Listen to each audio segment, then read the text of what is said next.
ಆತ್ಮೀಯ ವೀಕ್ಷಕ ಬಾಂಧವರಿಗೆಲ್ಲ ನಮಸ್ಕಾರ. ಇವತ್ತಿನ ಕಾರ್ಯಕ್ರಮಕ್ಕೆ ತಮ್ಮೆಲ್ಲರಿಗೂ ಸ್ವಾಗತ. ನಾನು ಕಳೆದ ಸಂಚಿಕೆಯಲ್ಲಿ ಅಂದರೆ ನಿನ್ನೆ ದಿವಸ ಈ ಕಟಕ ರಾಶಿ ಬಗ್ಗೆ ಪ್ರಾರಂಭ ಮಾಡಿದ್ದೆ. ಕಟಕ ರಾಶಿ ಅಂದರೆ ಯಾವ ಸ್ಥಳದಲ್ಲಿ ಶರೀರದಲ್ಲಿ ಪ್ರಭಾವ ಬೀರುತ್ತೆ ಅಂತ ಹೇಳ್ತಾ ಇದ್ದೆ. ಕಟಕ ರಾಶಿ ನಮ್ಮ ಶ್ವಾಸಕೋಶ ಮತ್ತು ಹೃದಯಕ್ಕೆ ಸಂಬಂಧಪಟ್ಟಂಥ ರಾಶಿ. ಮೇಷ ಕುಜ ಅಂದರೆ ಮಂಗಳ ಗ್ರಹ, ಋಷಭ ಶುಕ್ರ ಗ್ರಹ, ಮಿಥುನ ಬುಧ ಗ್ರಹ, ಇಲ್ಲಿ ಚಂದ್ರ ವಾಸ ಮಾಡ್ತಾನೆ ಅಂತ ನಾನು ಕಳೆದ ಸಂಚಿಕೆಯಲ್ಲಿ ಹೇಳಿದ್ದೆ. ಇವತ್ತಿನ ಸಂಚಿಕೆ ಮತ್ತು ಮುಂಬರುವ ಎಲ್ಲ ಸಂಚಿಕೆಗಳಲ್ಲಿ ನಾನು ಕಟಕ ರಾಶಿಗೆ ಸಂಬಂಧಪಟ್ಟಂಥ ರೋಗ ಬಾಧೆಗಳೇನು ಮತ್ತು ಅವರು ಜೀವನದಲ್ಲಿ ಬಂದಂಥ ಕೆಲವು ಸಮಸ್ಯೆಗಳಿಗೆ ಯಾವ ರೀತಿ ಮುದ್ರಾ, ಮಂತ್ರ, ಯಂತ್ರ, ತಂತ್ರ, ದಾನ, ರತ್ನ ಹೀಗೆ ಹಲವಾರು ಪರ್ಯಾಯ ಪರಿಹಾರಗಳು, ಆಲ್ಟರ್ನೇಟಿವ್ ರೆಮಿಡೀಸ್ಗಳನ್ನು ಈ ವಾರ ಪೂರ್ತಿ ನಾನು ನಿಮಗೆ ತಿಳಿಸ್ಕೊಡ್ತೀನಿ. ನಾನೀಗಾಗಲೇ ಹೇಳಿದ್ದೆ, ನಾನು ಇವತ್ತು ಇಲ್ಲಿ ಕೂತ್ಕೊಂಡು ರಾಶಿಗೆ ಭವಿಷ್ಯ ಹೇಳೋದಿಲ್ಲ, ಏನಾಗಿತ್ತು ಏನಾಗ್ತದೆ ಅಂತ. ಆದರೆ ಇವತ್ತಿನ ನಮ್ಮ ಜೀವನದಲ್ಲಿ ಬಹಳಷ್ಟು ರೋಗಗಳಿಂದ, ಕಷ್ಟಗಳಿಂದ, ಸಮಸ್ಯೆಗಳಿಂದ ನಾವು ಬಳಲ್ತಾ ಇದ್ದೀವಿ. ಅದಕ್ಕೆ ಮಾತ್ರ ನಾನು ಪರಿಹಾರ ಕೊಡ್ತಾ ಇದ್ದೀನಿ ವಿನಃ ಇನ್ಯಾವುದೇ ರೀತಿ ಭವಿಷ್ಯ ಹೇಳಲಿಕ್ಕೆ ಇಷ್ಟಪಡೋದಿಲ್ಲ. ಈ ಕಟಕ ರಾಶಿಗೆ ಅಧಿಪತಿ ಚಂದ್ರಗ್ರಹ. ಆದ್ದರಿಂದ ಮನುಷ್ಯನ ಶರೀರದಲ್ಲಿ ಚಂದ್ರ ಈ ಲಂಗ್ಸ್, ಶ್ವಾಸಕೋಶಗಳು ಮತ್ತು ಹಾರ್ಟ್, ಹೃದಯದಲ್ಲಿ ವಾಸ ಮಾಡ್ತಾನೆ. ಅಂದರೆ ಚಂದ್ರನಿಗೆ ಮುಖ್ಯವಾದ ಅಂಗಗಳೇನಪ್ಪ ಅಂದರೆ ಮನುಷ್ಯನ ಶ್ವಾಸಕೋಶಗಳು ಮತ್ತು ಹೃದಯ. ಈ ಅಂಗಗಳಲ್ಲಿ ಸಂಬಂಧಪಟ್ಟಂಥ ಕಾರ್ಯಗಳು, ಫಂಕ್ಷನ್ಸ್ನ ಮೆಡಿಕಲ್ ಸೈನ್ಸಲ್ಲಿ ಫಿಸಿಯೋಲಾಜಿ ಅಂತ ಕರೀತಾರೆ. ಅದರಿಂದ Chandra is the main administrator for the lungs ಅಂದರೆ ರೆಸ್ಪಿರೇಟರಿ ಸಿಸ್ಟಮ್ ಮತ್ತು ಹಾರ್ಟ್ ಅಂದರೆ ಹೃದಯಕ್ಕೆ ಸಂಬಂಧಪಟ್ಟಂಥ ಕೆಲಸಗಳನ್ನು, ಆ ಹೃದಯದ ಅಂಗವನ್ನು, ಶ್ವಾಸಕೋಶಗಳನ್ನು ರಕ್ಷಣೆ ಮಾಡಿ ಆಯಾ ಏಜ್ಗಳಿಗೆ, ಆಯಾ ಗೋಚಾರ ಮತ್ತು ದಶಾಭುಕ್ತಿಗಳು ಬಂದಾಗ ಈ ನಮ್ಮ ಎರಡು ಅಂಗಗಳನ್ನು ಅಂದರೆ ಶ್ವಾಸಕೋಶಗಳು ಮತ್ತು ಹೃದಯಗಳನ್ನು ರಕ್ಷಣೆ ಮಾಡುವಂಥ ಒಂದು ಕೆಪಾಸಿಟಿ ಚಂದ್ರನ ಮಾತ್ರ ಇರೋದು. ಕತ್ತಿಗೆ ಬುಧಗ್ರಹ ಅಂತ ಹೇಳಿದ್ದೆ. ಕತ್ತಿನಿಂದ ಕೆಳಗೆ ಈ ಬಾಹು ಅಂದರೆ ಈ ಶೋಲ್ಡರ್ಸು, ಈ ಕಾಲರ್ ಬೋನು ಮತ್ತು ಅಲ್ಲಿಂದ ಅನ್ನನಾಳ, ಶ್ವಾಸಕೋಶಗಳು, ಅದರ ಮುಂದೆ ಇರತಕ್ಕಂಥ ಹೃದಯದ ಭಾಗಗಳಾಗುವಂಥ ಫಿಸಿಯೋಲಾಜಿ ಫಂಕ್ಷನ್ಸ್ನ ಯಾವ್ಯಾವ ಕಾಲಕ್ಕೆ, ಯಾವ ಸಂದರ್ಭದಲ್ಲಿ ತೊಂದರೆಗಳಾದಾಗ ಯಾವ್ಯಾವ ಪರಿಹಾರ ಮಾಡ್ಬೋದು, ಮುದ್ರೆಯಿಂದನ ಅಥವಾ ಮಂತ್ರದಿಂದನ ಅಥವಾ ಇನ್ಯಾವುದೋ ಹಲವಾರು ಪರಿಹಾರಗಳನ್ನು ಮಾಡಿಕೊಂಡು ನಾವು ಸುರಕ್ಷಿತವಾಗಿ ಬದುಕುವನ್ನು ನಡೆಸುವಂಥ ಒಂದು ಚಾಣಾಕ್ಷತೆಯನ್ನು ನಾನು ಈ ವಾರ ಪೂರ್ತಿ ಕೆಲವು ಪರಿಹಾರಗಳ ಮೂಲಕ ತಿಳಿಸ್ಕೊಡ್ತೀನಿ. ಇವತ್ತಿನ ಯಾರೋ ಕಾಲರ್ ಕರೆ ಮಾಡ್ತಿದ್ದಾರೆ. ಹಲೋ. ಹಲೋ, ನಮಸ್ತೆ ಗುರುಜಿ. ನಮಸ್ತೆ ಅಮ್ಮ, ಎಲ್ಲಿಂದ ಕರೆ ಮಾಡ್ತಿದ್ದೀರಿ? ನಾವು ಬೆಂಗಳೂರಿಂದ ಗುರುಜಿ. ಹೇಳಿ ಅಮ್ಮ. ಗುರುಜಿ, ನಮ್ಮ ಮನೇಲಿ ತುಂಬಾ ಯಾವಾಗೂ ಜಗಳ ಆಗುತ್ತೆ. ನಮ್ಮ ಮನೆ ಬಾಯಲ್ಲಿ ಯಾವಾಗಲೂ ಕೆಟ್ಟ ಮಾತು. ಮತ್ತೆ ಒಬ್ರು ತುಂಬಾ ದುಡ್ಡು ಕೊಟ್ಬಿಟ್ಟಿದ್ದೀನಿ ಗುರುಜಿ, ಬರ್ತಾನೆ ಇಲ್ಲ. ಅದಕ್ಕೋಸ್ಕರ ಏನಾದ್ರು ಇದ್ರೆ ಹೇಳಿ. ಬಹುಶಃ ಲಾಸ್ಟ್ ಕರೆಯಲ್ಲಿ ನೀವು ಮಾಡಿದ್ರಿ, ಲಾಸ್ಟ್ ಕಳೆದ ವಾರ ನೀವು ಕರೆ ಮಾಡಿದ್ರಿ ಅಂತ ಅನ್ಸುತ್ತೆ. ನೀವು ಹೌದು ಗುರುಜಿ, ಮಾಡಿದ್ವಿ. ಮತ್ತೆ ನೀವು ಕಿಡ್ನಿದು ಒಂದು ಹೇಳಿದ್ವಿ ಗುರುಜಿ. ಅದು ಸ್ಟೋನ್ ನಮ್ಗೆ, ನೀವು ಆ ಮುದ್ರೆ ನಮ್ಗೆ ಸ್ಟೋನ್ ಬಿದ್ದೋಗ್ಬಿಡ್ತು. ಆ ಮುದ್ರೆ ಮಾಡಿದ್ಮೇಲೆ ಸ್ಟೋನ್ ಹೋಯ್ತಾ? ಹಾ, ಅಷ್ಟು ಹೊಟ್ಟೆ ನೋವಿಗೆ ಬರ್ತಾ ಇತ್ತು, ಸಿಕ್ಕಾಪಟ್ಟೆ ಇತ್ತು. ಆ ಮುದ್ರೆ ಮಾಡ್ತಾ ಇದೆ, ಓಂ ನಮೋ ಶಿವ ರುದ್ರಾಯ ಶಿವ, ಅದು ಮಂತ್ರ ಹೇಳ್ಕೊಂಡು ಮಾಡ್ತಾ ಇದ್ವಿ. ಸ್ಟೋನ್ ಬಿದ್ದೋಯ್ತು ಗುರುಜಿ. ಬಹಳ ಸಂತೋಷ. ನೋಡಿದ್ರೆ ಆ ಮುದ್ರೆಯಿಂದ ಸ್ಟೋನ್. ಹೌದು ಗುರುಜಿ, ಅದಕ್ಕೋಸ್ಕರ ಈಗ ಒಬ್ರು ದುಡ್ಡು ಕೊಟ್ಬಿಟ್ಟು ದೊಡ್ಡ ಅಮೌಂಟ್ ಬರ್ತಾ ಇಲ್ಲ. ಏನಾದ್ರು ಇದ್ರೆ ಹೇಳಿ ಗುರು. ಬಾಳೆ ಗಿಡಕ್ಕೆ ಪೂಜೆ ಮಾಡಿ, ಬಾಳೆ ಗಿಡದ ಬುಡಕ್ಕೆ ಪೂಜೆ ಮಾಡಿಬಿಟ್ಟು ಅದಕ್ಕೆ ನೀವು ಯಥಾಶಕ್ತಿ ಪೂಜೆ ಮಾಡಿ, ಯಾರು ಕೊಡಬೇಕು ದುಡ್ಡು ಅವ್ರ ಹೆಸರು ಹೇಳಿ ಪೂಜೆ ಮಾಡಿ, ಆಮೇಲೆ ಆ ಬಾಳೆ ಕಂದನ್ನು ಕಡ್ದುಬಿಟ್ಟು ಅಲ್ಲೇ ಊತ ಹಾಕ್ಬಿಟ್ಟು ಬಂದ್ಬಿಡಿ ಒಂದು. ಮತ್ತೆ ಕಾಳಿ ದೇವಸ್ಥಾನ, ಶಕ್ತಿ ದೇವತೆ ದೇವಸ್ಥಾನಕ್ಕೆ ಹೋಗ್ಬಿಟ್ಟು ಅವ್ರ ಹೆಸರೇಳಿ ಪ್ರದಕ್ಷಿಣೆ ಮಾಡಿ, ಯಾರು ನಿಮ್ಗೆ ಕೊಡಬೇಕು ದುಡ್ಡು ಅವ್ರು ಖಂಡಿತವಾಗಿ ಕೊಡ್ತಾರೆ. ನಂತರ ಕಾಲ್ ಮಾಡಿ ತಿಳಿಸಿ ಈ ಫಲ ನಿಮಗೆ ಪ್ರಾಪ್ತಿ ಆಯ್ತಾ ಇಲ್ವಾ ಅಂತ. ಬಹಳ ಸಂತೋಷ, ಕಾಲ್ ಮಾಡಿದ್ದಕ್ಕೆ ಧನ್ಯವಾದಗಳು. ಹಲೋ. ಹಲೋ, ನಮಸ್ತೆ. ನಮಸ್ತೆ ಅಮ್ಮ, ಎಲ್ಲಿಂದ ಕರೆ ಮಾಡ್ತಿದ್ದೀರಿ? ಬೆಂಗಳೂರಿಂದ. ಬೆಂಗಳೂರಿಂದ ಹೇಳಿ ಅಮ್ಮ. ಗುರುಗಳೇ, ನನ್ಗೆ ಈಗ ಇದು ಕಾಲಲ್ಲಿ ಅಂದ್ರೆ ನೀ ಕೆಳಗಡೆ ಈ ವೈಟ್ ಸ್ಕೇಲ್ಸ್ ತರ ಇದೆ, ಅಂದ್ರೆ ಬಿಳಿ ಗೆರೆಗಳು, ಫುಲ್ ಡ್ರೈ ಸ್ಕಿನ್ ಹಾಗೆ ಇದೆ. ಅದು ನನ್ಗೆ ಪೀರಿಯಡ್ ಶುರು ಆದಾಗಿಂದ ಇದೆ. ಸೊ ಅದಕ್ಕೆ ಏನ್ ಹಚ್ಚಿದ್ರು ಹೋಗ್ತಾ ಇಲ್ಲ. ಅಂದ್ರೆ ನೀವು ಮೆನ್ಸಸ್ ಸ್ಟಾರ್ಟ್ ಆಯ್ತಲ್ಲ ಆ ಡೇಸ್ ಇಂದ, ಪುಷ್ಪವತಿ ಮೆಚುರಿಟಿ ಮೆಚೂರ್ಡ್ ಆದಾಗಿಂದ ಬರ್ತಾ ಇದೆಯಾ? ಹಾ, ಅಂದ್ರೆ ಅವಾಗ ಅಂದ್ರೆ ಆ ಟೈಮಿಂದ, ಆ 1 ವರ್ಷ ಆದ್ಮೇಲೆ ಗೆರೆಗಳು ಬರೀ ಕಾಲ್ ಮೇಲೆ ಮತ್ತೆ ಒಂದೊಂದ್ಸಲ ಕೈ ಮೇಲೆ ಬರುತ್ತೆ. ಓಕೆ, ಒಂದ್ಸಲ ಹೆಮೋಗ್ಲೋಬಿನ್ ಒಂದ್ಸಲ ಟೆಸ್ಟ್ ಮಾಡಿಸಿ ರಿಪೋರ್ಟ್ ನನಗೆ. ಕರೆಕ್ಟ್ ಆಗಿದೆ. ಎಷ್ಟಿದೆ ಹೆಮೋಗ್ಲೋಬಿನ್? ಅಂದ್ರೆ ಬಾರ್ಡರ್ ಲೈನ್ ಅಲ್ಲಿ ಇದೆ. ಬಾರ್ಡರ್ ಲೈನ್ ಅಲ್ಲಿ ಹೆಮೋಗ್ಲೋಬಿನ್ ಅಲ್ಲಿ ಮತ್ತೆ ಆ ಬ್ಲಡ್ ಕ್ಲಾಟಿಂಗ್ ಡೆನ್ಸಿಟಿನ ತಿಳ್ಕೊಂಡ್ರೆ ಗೊತ್ತಾಗತ್ತೆ. ಕೆಲವು ಜಾಗದಲ್ಲಿ ಕ್ಲಾಟಿಂಗ್ ಫಿನಾಮಿನಾ ಏನಾದ್ರು ಡಿಸಾರ್ಡರ್ಸ್ ಇದ್ರೆ ಕೆಲವರಿಗೆ ಅದು ಬರುತ್ತೆ. ಅದ್ರದ್ದೇನು ಗಾಬರಿ ಆಗುವಂತ ಅವಶ್ಯಕತೆ ಇದೆ. ಕೆರೆತ ಆಗ್ಲಿ ಉರಿ ಆಗ್ಲಿ ಏನೂ ಇರೋದಿಲ್ಲ, ಹೌದಲ್ವಾ?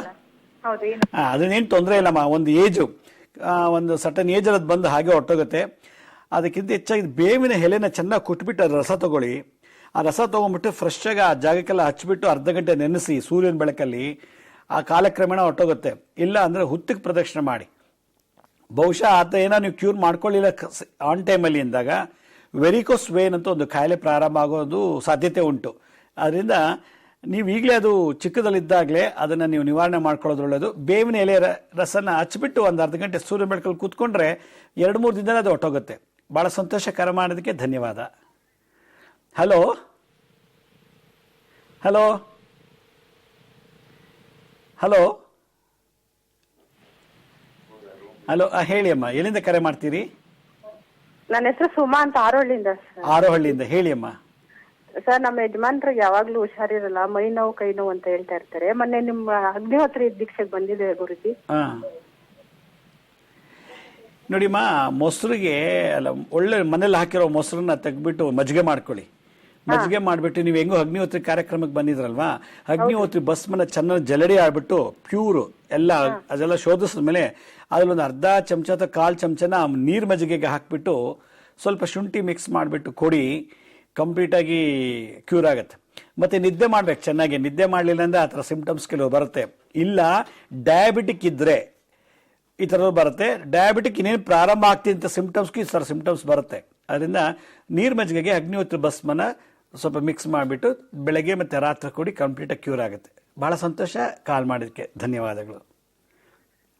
ಹಲೋ ಹಲೋ, ನಮಸ್ತೆ, ಎಲ್ಲಿಂದ ಕರೆ ಮಾಡ್ತೀರಿ? ನಮಸ್ಕಾರ ಗುರುಜಿ. ತಮ್ಮ ಕರೆ ಸಿಕ್ಕಿದ್ದಕ್ಕೆ ನನಗೆ ಕೋಟಿ ಧನ್ಯವಾದಗಳು. ಹೇಳಿ. ಸರ್ ಗುರುಜಿ, ಏನಿಲ್ಲ, ಇವಾಗ ನಮ್ಗೆ 50 ಇಯರ್ಸ್ ಕ್ಯಾನ್ಸರ್. ಇವಾಗ ನಮ್ದು ಲೈಫ್ ನಲ್ಲಿ ನನಗೆ ತಿಳಿಯೋದ್ರಿಂದ ಇಲ್ಲಿವರೆಗೆ ನನ್ ಟೆನ್ಷನ್ ಇದೆ. ಯಾವ್ದಾದ್ರು ಒಂಥರ ಟೆನ್ಷನ್ ಬರುತ್ತೆ. ಆದ್ರೆ ನೀವು ಹೇಳೋ ತರ ಎಲ್ಲಾನು ಮುದ್ರೆ ಮಾಡ್ತಾ ಇದ್ದೀನಿ, ಆದ್ರೆ ಯಾವ್ದು ನನ್ಗೆ ಕ್ಲಿಯರ್ ಆಗಿ ರಿಸಲ್ಟ್ ಬರ್ತಾ ಇಲ್ಲ. ಸೊ ಕನ್ಫ್ಯೂಷನ್ ಇದ್ದೀರಾ ಅಂತ ಆಯ್ತು ನೀವು? ಫುಲ್ ಕನ್ಫ್ಯೂಷನ್ ಆಗಿದೆ. ಎಲ್ಲಿಂದ ಕರೆ ತಾವ್ ಎಲ್ಲಿಂದ ಕರೆ ಮಾಡ್ತಾ ಇದ್ದೀರಿ? ಬಿಜಾಪುರ ಗುರುಜಿ. ಬಿಜಾಪುರ. ಓಕೆ, ಹೇಳಿ. ಈಗ ನಿಮ್ಗೆ ಸಮಸ್ಯೆ ಏನು ನನಗೆ ಅರ್ಥ ಆಯ್ತು. ನೀವು ಎಷ್ಟು ವಯಸ್ಸಿದೆಯೋ ಅಷ್ಟು ವಯಸ್ಸಷ್ಟು ದಿನ ಹೋಗಿ 50 ವರ್ಷ ಅಂತ ಹೇಳಿದ್ರಿ, 50 ಸುತ್ತು ನೀವು ಆಂಜನೇಯ ದೇವಸ್ಥಾನಕ್ಕೆ ಹೋಗ್ಬಿಟ್ಟು. ಹಲೋ, ಹೇಳಿ ಗುರುಜಿ. ಕೇಳಿಸ್ಕೊತಾ ಇದ್ದೀರಾ? 50 ಸುತ್ತು ದಿನ ಪ್ರದಕ್ಷಿಣೆ ಮಾಡಿ ಅಂತದ್ದು 50 ದಿವಸ. ಒಂದಿನಕ್ಕೆ 50 ಸುತ್ತು ಅಂತದ್ದು 50 ದಿವಸ. 51 ವರ್ಷ ಅಂದ್ರೆ 51 ದಿವಸ 51 ಸುತ್ತು ಮಾಡ್ತಾ ಬನ್ನಿ. 2 ದಿನ 3 ದಿನ ಆಗ್ತಿದ್ದಂಗೆ ನಿಮ್ಗೆ ಬಹಳಷ್ಟು ಪ್ರೋಗ್ರೆಸ್ ಆಗುತ್ತೆ. ನೀವು ಏನ್ ಕೇಳಿರೋ ಪ್ರಶ್ನೆಗೆ ಇಮಿಡಿಯೇಟ್ ಆಗಿ ಉತ್ತರ ಸಿಗುತ್ತೆ. ಬಹಳ ಸಂತೋಷ ಕರೆ ಮಾಡೋದಕ್ಕೆ ಧನ್ಯವಾದಗಳು. ಹಲೋ ಹಲೋ ಹಲೋ, ನಮಸ್ತೆ ಅಮ್ಮ, ಎಲ್ಲಿಂದ ಕರೆ ಮಾಡ್ತಿದ್ದೀರಿ? ನಾವು ಮಂಡ್ಯ ಜಿಲ್ಲೆ ಪಾಂಡುಪುರದಿಂದ ಸರ್. ಮಂಡ್ಯ ಜಿಲ್ಲೆ ಪಾಂಡುಪುರ, ಹೇಳಿ ಅಮ್ಮ. ನಮ್ಮ ಮನೆಯವ್ರಿಗೆ ಸ್ವಲ್ಪ ಆರೋಗ್ಯ ಸಮಸ್ಯೆ ಇದೆ, ಅದು ಗುರುಜಿ ಹತ್ರ ಕೇಳ್ಬೇಕಾಗಿತ್ತು. ಮಾತಾಡ್ತಿದ್ದೀನಿ, ಹೇಳಿ. ಏನ್ ಆರೋಗ್ಯ ಸಮಸ್ಯೆ ಇದೆ ಹೇಳಿ. ಸರ್, ಅವ್ರಿಗೆ ಕಿಡ್ನಿ ಪ್ರಾಬ್ಲಮ್ ಇದೆ, ಮತ್ತೆ ಕರಳಲ್ಲಿ ಅಲ್ಸರ್ ಆಗ್ಬಿಟ್ಟಿದೆ, ಗ್ಯಾಸ್ ಇದೆ, ಗ್ಯಾಸ್ಟ್ರಿಕ್, ಮಂಡಿ ನೋವಿದೆ, ಫೈಲ್ಸ್ ಇದೆ, ಎಲ್ಲಾ ಕಾಯಿಲೆಗಳಿಂದ ಬಳಲ್ತಾ ಇದ್ದಾರೆ ಸರ್. ಎಷ್ಟು ಏಜ್ ಅವ್ರಿಗೆ? 62 ಸರ್. 62. ಡಯಾಬಿಟಿಕ್ ಪೇಷಂಟ್ ಅವರು? ಇಲ್ಲ ಸರ್. Okay, good. ಡಯಾಬಿಟಿಸ್ ಇಲ್ಲ ಅಂದ್ರೆ ಬಹಳ ಒಳ್ಳೇದು. ಈಗ ಅವ್ರಿಗೆ ಕಿಡ್ನಿಲಿ ಏನ್ ಸಮಸ್ಯೆ ಇದೆ? ಕಿಡ್ನಿಲಿ ಕಲ್ಲಿದ್ಯಾ? ಕಲ್ಲಿಲ್ಲ ಸರ್. ಒಂದು left kidney 15%, right kidney 10% damage ಆಗಿತ್ತು ಸರ್. 2006ರಿಂದ ಟ್ರೀಟ್ಮೆಂಟ್ ತಗೋತಾ ಇದ್ದಾರೆ. ಓಕೆ, ಈಗ ನಾರ್ಮಲ್ ಬಂದಿದೆ. ನೋಡಿಮ್ಮ, ಈಗ ನೀವು ಅದು ಮಂಡಿ ನೋವು, ಪೈಲ್ಸ್ ಇದೆ ಅಂತೀರಾ, ಮತ್ತೆ ಕರಳಲ್ಲಿ ಇದು ಹುಣ್ಣಾಗಿದೆ ಅಂತ, ಅದಕ್ಕೆ ಹಲ್ಸರ್ ಅಂತಾರೆ. ಅದಕ್ಕೆ ಹಲ್ಸರ್ ಆಗಿದೆ. ಹೌದು, ಅಲ್ಸರ್ ಆಗಿದೆ ಸರ್. ಮತ್ತೆ ನಿಮ್ಗೆ ಕಿಡ್ನಿ ಸಮಸ್ಯೆ, ಕಿಡ್ನಿ ವರ್ಕ್ ಆಗ್ತಿಲ್ಲ ಅಂತ ಇದೆಲ್ಲ ನೋಡಿದ್ರೆ ನನ್ಗೊಂದ್ಸಲ ನೀವೇನ್ ಮಾಡಿ, ರೀಸೆಂಟ್ ಆಗಿ ಇಮಿಡಿಯೇಟ್ ಆಗಿ ನಾಳಿದ್ರಲ್ಲಿ ಬ್ಲಡ್ ಚೆಕ್ಅಪ್ ಮಾಡಿಸಿ.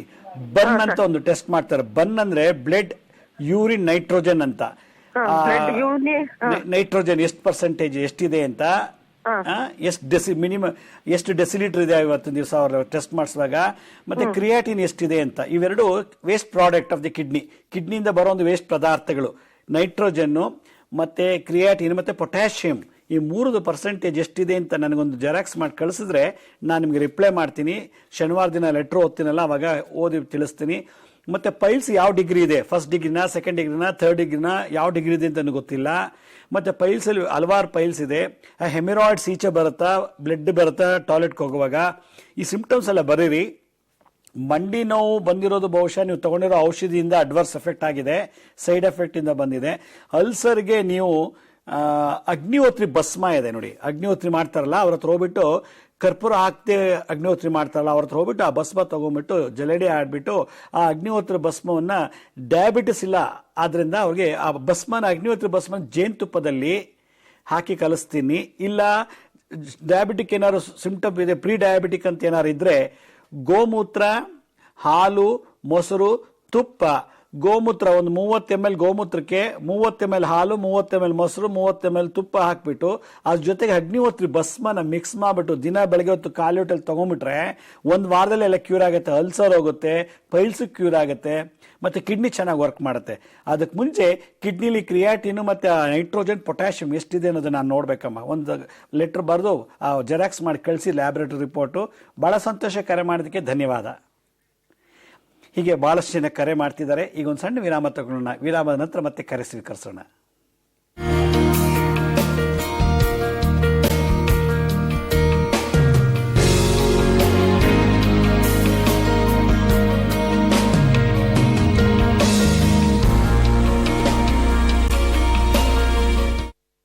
ವಿರಾಮದ ನಂತರ ಮತ್ತೆ ಕಾರ್ಯಕ್ರಮಕ್ಕೆ ಸ್ವಾಗತ. ಯಾರು ಕರೆ ಮಾಡ್ತಿದ್ದಾರೆ? ಹಲೋ ಹಲೋ ಹಲೋ, ನಮಸ್ಕಾರ ಗುರುಜಿ. ನಮಸ್ತೆ. ಎಲ್ಲಿಂದ ಕರೆ ಮಾಡ್ತಿದ್ದೀರಾ ತಾವು? ಗೌರಿಬಿದ್ದೂರಿಂದ ಗುರುಜಿ. ಗೌರಿಬಿದ್ದೂರಿಂದ. ಹೇಳಿ. ಹಲೋ, ಹಾ ಹೇಳಿ, ಕೇಳಿಸ್ಕೊತಾ ಇದ್ದೀನಿ, ಹೇಳಿ. ಗೌರಿಬಿದ್ದೂರಿಂದ ಸ್ವಾಮೀಜಿ. ಹಾ ಹೇಳಿಪ್ಪ. ಭುಜಗಳು ನೋವು ಸ್ವಾಮಿ ನಮ್ಗೆ. ಏನಂದ್ರಿ? ಭುಜಗಳು ನೋವು. ನಾವು ಗಾರೆ ಕೆಲಸ ಮಾಡೋದು. ಗಾರೆ ಕೆಲಸ ಮಾಡ್ತೀರಾ? ಓಕೆ. ಭುಜ ನೋವಾಗಿದೆ. ಭುಜ ನೋವಾಗುತ್ತೆ ಸ್ವಾಮಿ. ಭುಜ ನೋವಾಗಿದೆ. ಕೈ ಪೂರ್ತಿ ಮೇಲೆ ಎತ್ತಕ್ಕಾಗತ್ತಾ ಈ ತರ ಮೇಲೆಲ್ಲ? ಎತ್ತಕ್ಕಾಗುತ್ತೆ ಸ್ವಾಮಿ. ಮೇಲೆ ಎತ್ತಬಹುದು ಮತ್ತು ಪಕ್ಕಕ್ಕೆಲ್ಲ ಅಲಾಡ್ಸ್ಬೋದು, ಎಲ್ಲ ಮಾಡ್ಬೋದು. ಎಲ್ಲ ಮಾಡ್ಬೋದು. ಮತ್ತೆ ಏನಾದ್ರು ಪೇನ್ ಇದೆ ಅನ್ಸುತ್ತೆ, ಅಕಸ್ಮಾತ್ ನಿಮ್ಗೆ ಹಿಡ್ಕೊಂಡಂಗ ಆಯ್ತು ಅಂದ್ರೆ ಬ್ಲಡ್ ಅಲ್ಲಿ ಯೂರಿಕ್ ಆಸಿಡ್ ಎಷ್ಟಿದೆ ಅಂತ ಪರ್ಸೆಂಟೇಜ್ ನ ನೀವು ಟೆಸ್ಟ್ ಮಾಡಿಸ್ಬೇಕು. ESR ಅಂತ ಒಂದು ಟೆಸ್ಟ್ ಮಾಡ್ತಾರೆ. ನಿಮ್ಮ ಅಲ್ಲಿ ಡಾಕ್ಟರ್ ತಗೊಬಿಟ್ಟು ESR ಅಂತ ಒಂದು ಟೆಸ್ಟ್ ಮಾಡಿ, ಯೂರಿಕ್ ಆಸಿಡ್ ಒಂದು ಟೆಸ್ಟ್ ಮಾಡಿಸಿ, ಆವಾಗ ನಿಮಗೆ ಅಲ್ಲಿ ಏನಾದ್ರು ಯೂರಿಕ್ ಆಸಿಡ್ ಏನು ಬ್ಲಾಕೇಜ್ ಇದೆಯಾ ಅಂತ. ಕೆಲವ್ರಿಗೆ ಬರುತ್ತದು ಶೋಲ್ಡರ್ ಫ್ರೀಸಿಂಗ್ ಅಂತಾರೆ, ಅದಕ್ಕೊಂದು ಕಾಯಿಲೆ. ಶೋಲ್ಡರ್ಸ್ನ ಫ್ರೀಸ್ ಆಗಿಬಿಡ್ತದೆ ಒಂದ್ಸಲ ಯೂರಿಕ್ ಆಸಿಡ್ ಜಾಸ್ತಿ ಆದಾಗ. ಅದಕ್ಕೆ ಅದನ್ನದು ಎಷ್ಟು ಪರ್ಸೆಂಟೇಜ್ ಇದೆ ಅಂತ ಗೊತ್ತಾದರೆ ಅದ್ರ ಮೇಲೆ ಹೇಳ್ಬೋದು. ಅದಕ್ಕೆಲ್ಲ ಮುಂಚೆ ನೋಡಿ, ಈ ರೀತಿ ಉಗ್ರ ನರಸಿಂಹರ ಮುದ್ರೆ ಮಾಡ್ಬೇಕು. ಈ ರೀತಿ ನೋಡಿ, ಈ ರೀತಿ ಕುಷ್ಠರೋಗದ ಬೆರಳಿದೆಯಲ್ಲ ಆ ರೀತಿ, ಈ ರೀತಿ ಮುಂದಕ್ಕೆ ಹಿಂಗೆ ಇಟ್ಕೊಂಡು ನೀವು ಇರ್ತಾರ ಒಂದು ಅರ್ಧ ಗಂಟೆ ಈ ಥರ ಕುತ್ಕೊಂಡ್ರೆ ಶೋಲ್ಡರ್ಸ್ ಇರೋ ಪೇನ್ ಎಲ್ಲ ಕಿಲ್ ಆಗುತ್ತೆ. ಗೊತ್ತಾಯ್ತಾ? ಈ ರೀತಿ ಕುತ್ಕೋಬೇಕು. ಈ ಸ್ವಲ್ಪ ಪೇನ್ ಬರ್ಬೇಕಿಲ್ಲಿ, ಬೆರಳೆಲ್ಲ ಬಗ್ಸ್ಬಿಟ್ಟು ಹೀಗೆ ಒಂಥರ ಚಾಕು ಹಾಕ್ಸಿ ಹೊಟ್ಟೆ ಬಗೆಯೋ ಥರ ಆ ಥರ ಕುತ್ಕೋಬೇಕಿರುತ್ತೆ. ಕುತ್ಕೊಂಡ್ರೆ ಒಂದು ಅರ್ಧ ಗಂಟೆಯಲ್ಲಿ ನಿಮಗೆ ಶೋಲ್ಡರ್ಸ್ ಎಲ್ಲ ಪೇನ್ ಹೋಗುತ್ತೆ. ಬಹಳ ಸಂತೋಷ, ಕರೆ ಮಾಡೋದಕ್ಕೆ ಧನ್ಯವಾದ. ಹಲೋ ಹಲೋ ಹಲೋ, ನಮಸ್ತೆ ಅಮ್ಮ. ಎಲ್ಲಿಂದ ಕರೆ ಮಾಡ್ತೀರಿ? ನಾವು ಬಳ್ಳಾರಿಯಿಂದ ಕರೆ ಮಾಡ್ತೀವಿ ಸರ್. ಬಳ್ಳಾರಿಯಿಂದ. ಹೇಳಿ. ಹಲೋ ಹೇಳಿ ಅಮ್ಮ, ಕೇಳಿಸ್ಕೊತಾ ಇದ್ದೀನಿ. ಹಲೋ ಹಲೋ ಹೇಳಿ. ಓಕೆ, ಬಹುಶಃ ಅವ್ರಿಗೆ ಟಿವಿ ಮುಂದೆ ಕೂತ್ಕೊಂಡು ಕೇಳ್ತಾ ಇದ್ದಾರೆ, ಮ್ಯೂಟ್ ಹಾಕಿಲ್ಲ ಅನ್ಸುತ್ತೆ, ಜೊತೆಗೆ ಕಾಲು ಕೂಡ ಕಟ್ಟಾಗಿದೆ ಅಂತ. ಇವತ್ತಿನ ದಿವಸ ಎಷ್ಟೋ ಜನ ಬೆಳಗ್ಗೆಯಿಂದ ಸಂಜೆವರೆಗೂ ರೆಸ್ಟ್ ಇಲ್ಲದೆ ಕೆಲಸ ಮಾಡ್ತಾ ಇರ್ತಾರೆ. ಮನುಷ್ಯನಿಗೆ ಆಗಾಗ 1 ಗಂಟೆ ಕೆಲಸ ಮಾಡಿದ್ರೆ ಅಟ್ಲೀಸ್ಟ್ ಒಂದು 15 ನಿಮಿಷನಾದ್ರು ರೆಸ್ಟ್ ತಗೋಬೇಕು ಅಂತ ಹೇಳ್ತಾರೆ. 1 ಗಂಟೆ ಮಾತಾಡಿದ್ರೆ ಒಂದು 12 ನಿಮಿಷ ಮೌನ ಇರಬೇಕು ಅಂತ ಹೇಳ್ತಾರೆ.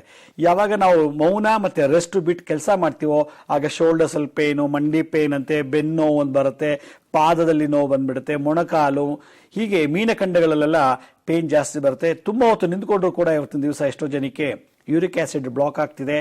ಇದೆಲ್ಲ ನೋಡಿದಾಗ ಎಲ್ಲೋ ಒಂದು ಕಡೆ ನಾವು ನಮಗೆ ಬೇಕಾದಂಥ ಸಹನೆ, ಶಾಂತಿ ಮತ್ತೆ ರೆಸ್ಟ್, ಈ ಮೂರನ್ನು ನಾವು ಕಳ್ಕೊಳ್ತಾ ಇದ್ದೀವಿ. ಅದಕ್ಕೆ ಈಗ ಸಾಕಷ್ಟು ಪ್ರಾಬ್ಲಮ್ಗಳಲ್ಲಿ ಬರ್ತಿದೆ. ಹಲೋ ಹಲೋ, ನಮಸ್ತೆ. ಹೇಳಿ, ಎಲ್ಲಿಂದ ಕರೆ ಮಾಡ್ತೀರಿ? ಹಾಸನದಿಂದ ಸರ್. ಹಾಸನದಿಂದ ಹೇಳಿ. ನನಗೆ 10 ವರ್ಷದಿಂದ ಕಿಡ್ನಿ ಪ್ರಾಬ್ಲಮ್ ಇದೆ. ಇದು ಕ್ರಿಯಾಟಿನ್ 2.6 ಇದೆ. NU ಹಾಸ್ಪಿಟಲ್ ಅಲ್ಲಿ ಟ್ರೀಟ್ಮೆಂಟ್ ತಗೊಂತಾ ಇದ್ದೀನಿ 2 ವರ್ಷದಿಂದ. ಹೇಳಿ, ಕೇಳಿಸ್ಕೊತಾ ಇದ್ದೀನಿ ಹೇಳಿ. 2.6 ಇದೆ ಕ್ರಿಯಾಟಿನೈನ್.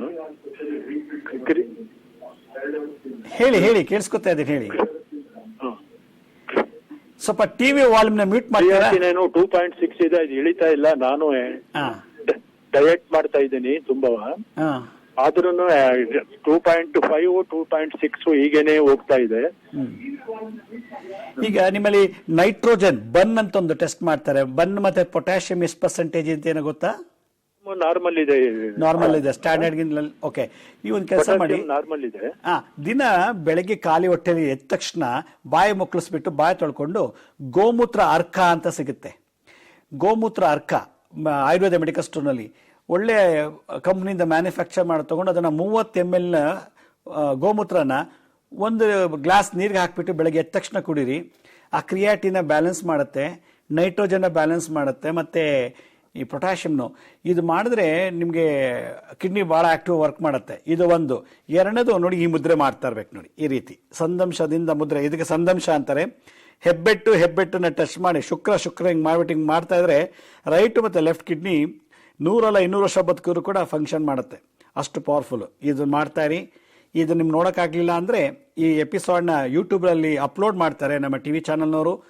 ಫ್ರೀ ಇದ್ದಾಗ ನೋಡ್ಬಿಟ್ಟು ಇದನ್ನು ಮಾಡಿ. ಬಹಳ ಸಂತೋಷ. ಕರೆ ಮಾಡೋದಕ್ಕೆ ಧನ್ಯವಾದ. ಹಲೋ ಹೇಳಿ ಅಮ್ಮ, ಎಲ್ಲಿಂದ ಕರೆ ಮಾಡ್ತೀರಿ? ಸ್ವಾಮಿ ನಮಸ್ಕಾರ. ನಮಸ್ತೆ. ನಾವು ನೆಲಮಂಗಲದಿಂದ ಕರೆ ಮಾಡ್ತಾ ಇರೋದು. ಎಲ್ಲಿಂದ? ನೆಲಮಂಗಲದಿಂದ ಕರೆ ಮಾಡ್ತಿರೋದು. ನಮ್ಮ ಹೆಸರು ಶೋಭಾ ಅಂತ ಹೇಳಿ. ಹೇಳಿ, ನೆಲಮಂಗಲಿಂದ. ಓಕೆ, ಹೇಳಿ ಅಮ್ಮ. ನಮ್ಮ ಯಜಮಾನ್ರಿಗೆ ತುಂಬಾ ಅದು ಮೋಷನ್ ಮಾಡೋ ಜಾಗದಲ್ಲಿ ತುಂಬಾ ಉರಿ ಊತ ಬರುತ್ತೆ. ಅವ್ರು ತಡ್ಕೊಳಕ್ ಆಗ್ದಿರಷ್ಟು ಉರಿ ಕಾಣಿಸುತ್ತೆ ಸ್ವಾಮಿ. ಏನಾದ್ರು ಅವರು ಡ್ರೈವರ್ ಆಗಿ ಕೆಲಸ ಮಾಡ್ತಾ ಇದಾರೆ, ಆಟೋ ಡ್ರೈವರು. ಅವ್ರಿಗೆ ಉರಿ ಊತ ಅದು ಏನು ಅಂತ ಗುಳ್ಳೇನು ಏನು ಕಾಣಿಸುತ್ತೆ ಅವ್ರಿಗೆ, ಏನಿಲ್ಲ. ಆದ್ರೆ ಏನಾದ್ರು ಒಂದ್ ಸ್ವಲ್ಪ ಹೀಟಿನ ಪದಾರ್ಥ ತಿಂದ ತಕ್ಷಣನೇ ಉರಿ ಊತ ಸ್ಟಾರ್ಟ್ ಆಗ್ಬಿಡುತ್ತೆ. ಆ ತರದ್ ಏನು ಇಲ್ಲ. ಒಂಥರ ಪೈಲ್ಸ್ ಅಂತ ಗೊತ್ತಾಗ್ತಿಲ್ಲ, ಏನಂತಾನೂ ಗೊತ್ತಾಗ್ತಿಲ್ಲ ಅದು. ನೋಡಿ, ಈ ತರ ಸಮಸ್ಯೆ ಫಿಶರ್ ಅಥವಾ ಪೈಲ್ಸ್ ಅನ್ನೋದೊಂದು ಕಾಯಿಲೆ ಬರೋಕ್ ಶುರುವಾಗ್ತಿದೆ ಅಂತ ಅರ್ಥ ಆಗ್ತಿದೆ. ಗುದದ್ವಾರ ಸ್ಕ್ರಾಚಸ್ ಆಗ್ಬಿಟ್ಟು ಊದ್ಕೊಳ್ಳುತ್ತೆ ಅಂದ್ರೆ ಅದು ಫಿಶರು ಮತ್ತೆ ಪಿಸ್ತೂಲ್ ತರ ಸಿಂಪ್ಟಮ್ಸ್ ಬರುತ್ತೆ. ಅಥವಾ ಒಳಗಡೆನೆ ಮೊಳೆ, ಹೆಮೆರಾಯ್ಡ್ಸ್ ಅಂತಾರೆ ಮೆಡಿಕಲ್ ಸೈನ್ಸ್ ಅಲ್ಲಿ. ಆ ಹೆಮೆರಾಯ್ಡ್ಸ್ ಏನಾದ್ರು ಬೆಳೀತಾ ಇರ್ಬೋದು. ಆದ್ರಿಂದ ಅದು ಅದರಿಂದ ಮಲ ಈಚೆ ಬರುವಾಗ ನೋವಾಗತ್ತೆ. ಬ್ಲಡ್ ಬರ್ತಿಲ್ಲ, ಆದ್ರೆ ನೋವಾಗತ್ತೆ. ಹೋಗ್ತಾ ಮುಂದೆ ಅದರ ಬ್ಲಡ್ ಕೂಡ ಡಿಸ್ಚಾರ್ಜ್ ಆಗೋ ಸಾಧ್ಯತೆ ಉಂಟು. ಮುಟ್ಟಿದರೆ ಮುನಿ ಸೊಪ್ಪು ಅಂತ ಒಂದು ಸೊಪ್ಪು ಸಿಗುತ್ತೆ, ಬಯಲೆಲ್ಲ ಬೆಳೀತದೆ ನಿರ್ಜನವಾದ ಪ್ರದೇಶದಲ್ಲಿ. ಮುಟ್ಟಿದರ ಮುನಿ ಸೊಪ್ಪನ್ನ ಚೆನ್ನಾಗಿ ಒಂದಷ್ಟು ಕಿತ್ಕೊಂಡ್ಬಂದು ಕುಟ್ಬಿಟ್ಟು ಗೋಲಿ ತರ ಅಥವಾ ಬಿಲ್ಲೆ ತರ ಮಾಡಿಬಿಟ್ಟು ಒಂದು ವಿಳ್ಳೆದೆಲೆ ಅಥವಾ ಬಾಳೆ ಎಲೆ ಮೇಲೆ ಅದನ್ನ ಒಂಥರ ಬಿಲ್ಲೆ ತರ ಮಾಡಿಬಿಟ್ಟು ಆ ಗುದದ್ವಾರಕ್ಕೆ ಕರೆಕ್ಟಾಗಿ ಇಟ್ಬಿಟ್ಟು ಅಂಡರ್ವೇರ್ ಹಾಕೊಂಡ್ಬಿಟ್ಟು 1 ಗಂಟೆ ಆರಾಮಾಗಿ ಮಲ್ಕೊಂಡ್ಬಿಡ್ಬೇಕು. ಇದೇ ತರ 7 ದಿವಸ ಮಾಡಿದ್ರೆ ಕಂಪ್ಲೀಟ್ ಕೊಟ್ಟೋಗುತ್ತೆ. ಒಳಗಡೆ ಮೊಳೆ ಇದ್ರು ಕೂಡ, ಹೆಮಿರಾಯ್ಡ್ಸ್ ಇದ್ರು ಕೂಡ ಈಚೆ ಬಂದ್ಬಿಡುತ್ತೆ. ಇದು ಆಟೋದಲ್ಲಿ ಯಾವಾಗಲೂ ಕೂತ್ಕೊಂಡು ಡ್ರೈವ್ ಮಾಡೋದ್ರಿಂದ, ಫ್ಲೈಟ್ ಓಡಿಸೋರು, ಬಸ್ಸಲ್ಲಿ ಕೂತ್ಕೊಂಡು ಡ್ರೈವ್ ಮಾಡೋರು, ಚಿನ್ನ ಬೆಳ್ಳಿ ಕೆಲಸ ಕೂತ್ಕೊಂಡೇ ಮಾಡೋರು, ಮತ್ತೆ ಒಂದೇ ಕಡೆ ಯಾವಾಗಲೂ ಗಂಟೆಗಟ್ಟಲೆ ಕೂತಿರೋರಿಗೆ ಇತ್ತೀಚೆಗೆ ಇದು ಬರ್ತಾ ಇದೆ. ಇವ್ರು ಯಾವಾಗಲೂ ಶೀತವಾದ ಪದಾರ್ಥ ತಿನ್ನಕ್ಕೆ ಈರುಳ್ಳಿ ಮತ್ತೆ ಪಪ್ಪಾಯಿ ಇಂಥ ಹಣ್ಣುಗಳೆಲ್ಲ ತಿನ್ನಬಾರ್ದು, ಇಲ್ಲಾಂದ್ರೆ ಪೈಲ್ಸ್ಗೆ ಜಾಸ್ತಿ ಪ್ರಮೋಟ್ ಮಾಡಿಬಿಡುತ್ತೆ. ಈ ಒಂದು ಥೆರಪಿ ಮಾಡಿ ನೋಡಿ. ಇಲ್ಲಾಂದ್ರೆ ಒಂದು ಲೆಟರ್ ಹಾಕಿ ಅದಕ್ಕೆ ಅದೊಂದು ಎಪಿಸೋಡ್ ಮಾಡ್ತಾ ಇದ್ದೀನಿ, ಪೈಲ್ಸ್, ಫಿಶರ್ ಮತ್ತೆ ಇದೆಲ್ಲ ಹೆಂಗ್ ಕ್ಯೂರ್ ಮಾಡೋದಂತ. ಆ ಸಂದರ್ಭದಲ್ಲಿ ಎಲ್ಲಾ ತಂತ್ರ ಮುದ್ರೆಗಳನ್ನ ಹೇಳ್ಕೊಡ್ತೀನಿ. ಸದ್ಯಕ್ಕೆ ಈಗ ಮುಟ್ರು ಮುನಿ ಸೊಪ್ಪನ್ನು ಹಾಕಿ ಪ್ರಯೋಗ ಮಾಡ್ಕೊಳ್ಳಿ, ಖಂಡಿತ ಕ್ಯೂರ್ ಆಗುತ್ತೆ. ಬಹಳ ಸಂತೋಷ ಕಾಲ್ ಮಾಡಿದ್ದಕ್ಕೆ. ಹಲೋ.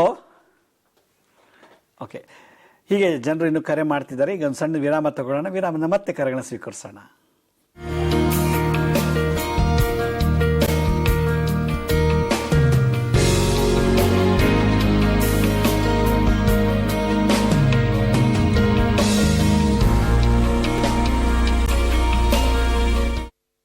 ವಿರಾಮದ ನಂತರ ಮತ್ತೆ ಕಾರ್ಯಕ್ರಮಕ್ಕೆ ಸ್ವಾಗತ. ಯಾರು ಕರೆ ಮಾಡ್ತಿದ್ದಾರೆ? ಹಲೋ. ನಮಸ್ತೆ ಅಮ್ಮ, ಎಲ್ಲಿಂದ ಕರೆ ಮಾಡ್ತಿದ್ದೀರಿ? ನಮಸ್ತೆ ಗುರುಗಳೇ, ಬೆಂಗಳೂರಿಂದ ಮಾಡ್ತಾ ಇದೀನಿ ಗುರುಗಳೇ. ಹೇಳಿ ಅಮ್ಮ. ಗುರುಗಳೇ, ನನ್ಗೆ ನಿದ್ರೆಯಲ್ಲಿ ತುಂಬಾ ತೊಂದರೆ ಆಗುತ್ತೆ ಗುರುಗಳೇ. ಇದು ಈಗ ಮಧ್ಯಾಹ್ನ ಟೈಮಲ್ಲಿ ಮಲಗಿದ್ರೆ ಅಲ್ಲೂ ಕೂಡ ತೊಂದರೆ ತುಂಬಾ ಆಗುತ್ತೆ. ಒಂಥರ ಕಣ್ ಬಿಡಕ್ಕೆ ಆಗೋದಿಲ್ಲ, ಕಣ್ ಮುಚ್ಚೇ ಇರುತ್ತೆ, ಎಚ್ಚರಿಕೆ ಇರುತ್ತೆ. ಕಣ್ ಬಿಡ್ಬೇಕು ಅಂದ್ರೂ ಕಣ್ ಬಿಡಕ್ಕಾಗಲ್ಲ.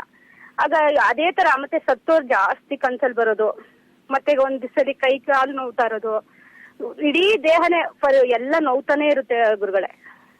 ಇದು ಎಷ್ಟು ದಿವಸದಿಂದ ಇದೆ ಈ ತರ ನಿಮ್ಗೆ ಈ ಸಮಸ್ಯೆ? ಈಗಾಗ್ಲೇ ಒಂದ್ 5-6 ವರ್ಷದಿಂದ ಇದೆ ಗುರುಗಳೇ. 5 ವರ್ಷದಿಂದ ಇದೆ. ಓಕೆ. ಈಗ ನೀವು ಬೆಂಗಳೂರು ಇರೋದ್ರಿಂದ ಬೆಂಗಳೂರಲ್ಲಿ ಎಲ್ಲಾದ್ರೂ ಲಕ್ಷ್ಮೀ ನರಸಿಂಹ ದೇವಸ್ಥಾನ ಇದ್ದ ಹುಡುಕಿ, ಅಥವಾ ಬರೀ ನರಸಿಂಹ ಆಗ್ಬೋದು, ಇಲ್ಲ ನರಸಿಂಹ ಜೊತೆ ಲಕ್ಷ್ಮೀ ದೇವಿನೂ ಇರ್ಬೋದು. ಹೀಗೆ ಯಾವ್ದಾದ್ರು ಏರಿಯಾದಲ್ಲಿ ಲಕ್ಷ್ಮೀ ನರಸಿಂಹ ದೇವಸ್ಥಾನಕ್ಕೆ ಹೋಗ್ಬಿಟ್ಟು ನೀವು ದಿನನಿತ್ಯ ಪ್ರದಕ್ಷಿಣೆ ಮಾಡಿಬಿಟ್ಟು ಆ ದೇವರಿಗೆ ಅಭಿಷೇಕ ಮಾಡಿದ ನೀರು ಸಿಗುತ್ತೆ. ನರಸಿಂಹರ ದೇವರಿಗೆ ಅಭಿಷೇಕ ಮಾಡಿದ ನೀರು ಕೇಳಿ, ಪುರೋಹಿತರು ಕೇಳಿ, ನಂಗೆ ಅಭಿಷೇಕ ಮಾಡಿದಾಗ ಒಂದಷ್ಟು ನೀರು ತೆಗೆದಿಟ್ಟಿರಿ ಅಂತ, ಅರ್ಧ ಬಿಂದಿಗೆನೋ ಒಂದು ಬಿಂದಿಗೆನೋ ಒಂದು ಬಕೆಟೋ ಅದನ್ನು ತೊಗೊಂಡೋಗ್ಬಿಟ್ಟು ಒಂದ್ಸಲ ಸ್ನಾನ ಮಾಡಿಬಿಟ್ಟು 1-2 ದಿನ ಸ್ನಾನ ಮಾಡಿದ್ರೆ ಈ ದುಸ್ವಪ್ನ ಇದೆಲ್ಲ ಬರುತ್ತೆ. ಇದು ಬಹುಶಃ ನಿಮ್ಮನ್ನ ಯಾರಾದ್ರು ಗೋತ್ರದಲ್ಲಿ ಸತ್ತಿದ್ದವ್ರಿಗೆ ರೀಬರ್ತ್ ಆಗಿಲ್ಲ ಅಂದ್ರೆ ಅವ್ರು ಆವಾಗ ಕನ್ಸಲ್ ಕಾಣಿಸ್ಕೊಳ್ತಾರೆ, ಮೈಮೇಲೆ ಬಂದು ಒಂದು 20-30 ಇಡ್ಲಿ ತಿನ್ನೋದು, ಒಂದು 20-60 ಲೋಟ ಕಾಫಿ ಕುಡಿಯೋದು, ಹುಚ್ಚುಚ್ಚಾಗಿ ಮಾತಾಡೋದು, ಇದೆಲ್ಲ ನಡೀತದೆ. ಅದರಿಂದ ಆ ಥರದ ದೋಷ ಕೆಲವರಲ್ಲಿ ಬರ್ತದೆ. ಅದು ಉಣ್ಮೆ ಅಮಾವಾಸ್ಯೆ ಥರ ಜಾಸ್ತಿ ಆಗುತ್ತೆ ಕೆಲವರಿಗೆ. ಅದ್ರ ಗಾಬರಿ ಆಗೋದು ಬೇಡ. ಲಕ್ಷ್ಮೀ ನರಸಿಂಹರಿಗೆ ಹೋಗಿ ಪ್ರದಕ್ಷಿಣೆ ಮಾಡಿ, ಅಭಿಷೇಕದ ನೀರು ತಂದು ಸ್ನಾನ ಮಾಡಿ. ನಾನು ಹೇಳೋ ಮಂತ್ರನ ದಿನನಿತ್ಯ 54 ಸಾರಿ ಹೇಳಿ. ಓಂ ಹ್ರೀಂ ಕ್ಷೋಂ ಶ್ರೀ ಲಕ್ಷ್ಮೀ ನರಸಿಂಹಾಯ ನಮಃ. ಓಂ ಹ್ರೀಂ ಕ್ಷೋಂ ಶ್ರೀಂ ಲಕ್ಷ್ಮೀ ನರಸಿಂಹಾಯ ನಮಃ. ಓಂ ಹ್ರೀಂ ಕ್ಷೋಂ ಶ್ರೀಂ ಲಕ್ಷ್ಮೀ ನರಸಿಂಹಾಯ ನಮಃ ಅನ್ನೋ ಈ ಮಂತ್ರನ 54 ಸಲ ಹೇಳಿ. ಮ್ರೀಂ ಕ್ಷೋಮ್ ಅನ್ನೋ ಮಂತ್ರ ಮಾಡಿದಾಗ ಆಕ್ಯುಪಿಟಲ್ ಲೋಬಿ ಅಂದ್ರೆ ಹಿಮ್ಮೆದಲು, ನಮ್ಮ ದೃಶ್ಯವನ್ನು ನೋಡುವಂಥದ್ದು, ಇಲ್ಲಿಂದಲೇ ಕನಸುಗಳು ಉತ್ಪತ್ತಿ ಆಗೋದು ಮನುಷ್ಯನಿಗೆ. ಆ ಸ್ಥಳದಲ್ಲಿ ಇದು ರಿಯಾಕ್ಟ್ ಆಗಿ ಶುಭ ಅಂದ್ರೆ ಒಳ್ಳೆ ಆಸ್ಪಿಷಿಯಸ್ ಶುಭ ಕನಸುಗಳು ಶಕುನಗಳನ್ನು ಬರುವಂಥದ್ದು ನಿದ್ರೆ ಬರ್ತದೆ. ಬಹಳ ಸಂತೋಷ. ಕರೆ ಮಾಡೋದಕ್ಕೆ ಧನ್ಯವಾದ. ಹಲೋ ಹಲೋ ಹಲೋ ನಮಸ್ಕಾರ ರೀ. ನಮಸ್ತೆ. ಎಲ್ಲಿಂದ ಕರೆ ಮಾಡ್ತೀರಿ? ಗದಗದಿಂದ ರೀ. ಎಲ್ಲಿಂದ? ಗದಗ ಜಿಲ್ಲಾದಿಂದ ರೀ. ಗದಗ್. ಹ್ಞೂನ್ರಿ. ಹೇಳಿ ಅಮ್ಮ, ಏನ್ ಸಮಸ್ಯೆ? ಇದು ನಮ್ಮ ಮನೆಯವ್ರಿಗೆ ಪ್ಯಾರಲಿಸಿಸ್ ಆಗೈತ್ರಿ. ಅದಕ್ಕೆ ಅದು ಕ್ಯೂರ್ ಆಗ್ಬೇಕಂದ್ರೆ ಏನ್ ಮಾಡ್ಬೇಕು ಗೊತ್ತಾಗಲ್ರಿ. ಪ್ಯಾರಾಲಿಸಿಸ್ ಎಲ್ಲಾಗಿದೆ? ಯಾವ ಜಾಗಕ್ಕೆ? ಅರ್ಧ ಶರೀರನ, ಕೈಯೋ? ಇದು ಎಡಗೈ ಎಡಗಾಲಿಗೆ ರೀ. ಎಡಗಾಲು ಎಡಗೈಗೆ. ತುಟಿ ಮತ್ತೆ ಮೂಗು ಬಾಯಿ ಎಲ್ಲ ಏನಾಗಿಲ್ಲಲ್ಲ? ಆಗಿತ್ರಿ, ಅದೇ ಕಡಿಮೆ ಆಗೈತ್ರಿ. ಇದು ಕೈ ಕಾಲ ಬಾಳ ತ್ರಾಸ ಐತ್ರಿ. ಕೈ ಅಂಕರ್ ಬಾಳ ನೋಯ್ತೈತಿ ಅಂತಾರ್ರಿ. ನೋಡಿ, ಪ್ಯಾರಾಲಿಸಿಸ್ ಪಾರ್ಶ್ವವಾಯುನ ಅಥವಾ ಅಲ್ಲಂತ ಟೆಸ್ಟ್ ಮಾಡಬೇಕು. ಅದರಿಂದ ಒಂದ್ಸಲ ಭೇಟಿ ಮಾಡೋದು ಒಳ್ಳೇದು. ಅದಕ್ಕೆ ಮುಂಚೆ ನೀವೇನ್ ಮಾಡಬೇಕು ಅಂದ್ರೆ, ದಿನ ಬೆಳಗ್ಗೆ ಎದ್ದ ತಕ್ಷಣ ಅವ್ರಿಗೆ ಖಾಲಿ ಹೊಟ್ಟೆಲಿ 30 ml ಗೋಮೂತ್ರ ಅರ್ಕ ಅಂತ ಸಿಗುತ್ತೆ ಆಯುರ್ವೇದ ಮೆಡಿಕಲ್ ಸ್ಟೋರಲ್ಲಿ. 30 ml ಗೋಮೂತ್ರ ಅರ್ಕ, ಒಂದು 30 ml ಹಾಲು, 30 ml ಮೊಸರು, 30 ml ತುಪ್ಪ, ಮತ್ತೆ ಈ ಅಗ್ನಿಹೋತ್ರಿ ಮಾಡೋರ ಮನೆಯಲ್ಲಿ ಆ ಅಗ್ನಿಹೋತ್ರಿ ಭಸ್ಮನ ಕಲೆಕ್ಟ್ ಮಾಡಿ ಅದನ್ನು ತಗೊಂಡು ಅರ್ಧ ಚಮಚ ಅದಕ್ಕೆ ಹಾಕ್ಬಿಟ್ಟು ಪಂಚಗವ್ಯ ಅಂತ ಹೇಳಿ ಅದನ್ನು ಮಿಕ್ಸ್ ಮಾಡಿ ದಿನ ಬೆಳಗ್ಗೆ ಒಂದು 21 ದಿವಸ ತಗೊಂಡ್ರೆ ಸ್ವಾಧೀನ ತಪ್ಪಿದ್ರೆ ವಾಪಸ್ ಬರುತ್ತೆ. ಪೂರ್ತಿ ಪ್ಯಾರಾಲಿಸಿಸ್ ಆಗಿದ್ರೆ ಒಡೆದ್ರೂ ನೋವಲ್ಲ, ಗಿಂಡಿದ್ರು ನೋವಲ್ಲ ಅಂದ್ರೆ ಅದೇನು ಮಾಡೋಕ್ಕಾಗಲ್ಲ. ಆದರೆ ಒಡೆದ್ರೂ ನೋವಿದ್ರೆ, ಗಿಂಡಿದ್ರು ನೋವುತ್ತೆ ಅಂದ್ರೆ ಪ್ಯಾರಾಲಿಸಿಸ್ ಆಗಿರೋದಿಲ್ಲ. ಅವ್ರಿಗೆ ಮತ್ತೆ ರಿಕವರಿ ಆಗುತ್ತೆ, ಬಂದುಬಿಡುತ್ತೆ, ಸ್ವಾಧೀನ ಚೆನ್ನಾಗಿ ನಡೀತಾರೆ. ಇದನ್ನು ಮಾಡಿ ಭಾಳ ಖಂಡಿತವಾಗ್ಲೂ ಕ್ಯೂರ್ ಆಗುತ್ತೆ. ಕಾಲ್ ಮಾಡೋದಕ್ಕೆ ಧನ್ಯವಾದ. ಹಲೋ. ಓಕೆ, ಹೀಗೆ ಭಾಳಷ್ಟು ಜನ ಕರೆಗಳನ್ನು ಮಾಡಿದ್ದಾರೆ. ಅವಧಿ ಸ್ವಲ್ಪ ಕಮ್ಮಿ ಇರೋದ್ರಿಂದ, ಸಮಯಕ್ಕೆ ಅಭಾವ ಇರೋದ್ರಿಂದ ಸಾಕಷ್ಟು ಕರೆಗಳು ಬರ್ತಿದೆ. ಯಾರಿಗೆ ನಾನು ಕರೆ ಸ್ವೀಕರಿಸ ಮಾಡೋಕ್ಕಾಗಲಿಲ್ಲ, ದಯವಿಟ್ಟು ನೀವು ಪತ್ರಗಳ ಮೂಲಕ ನಮ್ಮ ವಿಳಾಸಗೆ ತೋರಿಸ್ತಾರೆ. ಆ ಪತ್ರಗಳು ಬರೆದಿದ್ದೇ ಆದರೆ ನಾನು ಒಂದು ಎಪಿಸೋಡ್ನಲ್ಲಿ ಕುತ್ಕೊಂಡು ಆ ಪತ್ರಗಳ ಮೂಲಕ ನಮ್ಗೆ ಆನ್ಸರ್ ಮಾಡ್ತೀನಿ. ಹೀಗೆ ನಾನು ನಾಳಿನ ಸಂಚಿಕೆಯಲ್ಲಿ ಕಟಕ ರಾಶಿಗೆ ಈ ಶ್ವಾಸಕೋಶ, ಹೃದಯಕ್ಕೆ ಸಂಬಂಧಪಟ್ಟಂಥ ಕಾಯಿಲೆಗಳಿಗೆ, ಹಲವಾರು ಸಮಸ್ಯೆಗಳಿಗೆ ಮುದ್ರಾ ಮಂತ್ರ, ಯಂತ್ರ ತಂತ್ರಗಳ ಮುಖಾಂತರ ಯಾವ ರೀತಿ ಪರಿಹಾರ ಮಾಡ್ಕೋಬೇಕು ಅನ್ನೋದನ್ನು ಕುಲಂಕುಷವಾಗಿ ನಾನು ಹೇಳ್ತಾ ಹೋಗ್ತೀನಿ. ಹೀಗಾಗಿ ಕಟಕ ರಾಶಿಯವರು ನಾ ಹೇಳುವಂಥ ಮಂತ್ರಗಳು, ಮುದ್ರೆಗಳನ್ನು ನೋಡಿ ಬರೆದಿಟ್ಕೊಂಡು ತಮ್ಮಲ್ಲೇ ತಾವು ಪ್ರಯೋಗ ಮಾಡಿ ತಮ್ಮ ಬಂದಂಥ ಕಾಯಿಲೆ ಪರಿಹಾರ ಆದರೆ ದಯವಿಟ್ಟು ನಮಗೆ ಪತ್ರ ಬರೆದು ತಿಳಿಸಿ ಅಂತ ಹೇಳಿ ಇವತ್ತಿನ ಸಂಚಿಕೆ ನಾನು ಮುಗಿಸ್ತಾ ಇದ್ದೀನಿ. ಎಲ್ರಿಗೂ ನನ್ನ ನಮಸ್ಕಾರ. ಸಾಯಿರಾಮ್.